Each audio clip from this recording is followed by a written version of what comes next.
We'll start with our star, where we had been expecting impact from the coronal hole stream, and we got it. We were also to be watching the bright active region sunspots on the north and the filament on the south. The coronal hole stream arrived, as you can see, in purple. Plasma speed of the solar wind rose to elevated levels and drove a geomagnetic storm condition at low level yesterday afternoon. Minor event.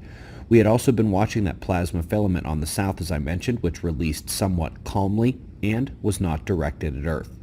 We did have a moderate flare detected at the incoming limb at the new set of sunspots. It was a C-class solar flare event that puts further focus on the incoming sunspots, especially with the others not having much in the way of magnetic complexity. Two biggest ones are incoming on the north today. Let's go to earthquakes. 6-pointer struck the Gulf of California there at the Big Red Circle, hopefully a pressure release and not just a foreshock.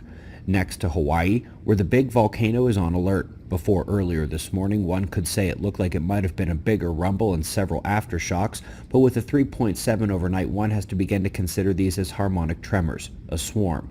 Volcano on alert indeed. Good paper up next on the Malaysian power systems and effects of solar storm geomagnetically induced current. Not surprisingly, the parts most at risk were the most centralized, same as everywhere else. When the sun gears up and gives Earth a whack, it will be the cities and densely populated regions that take the biggest impacts.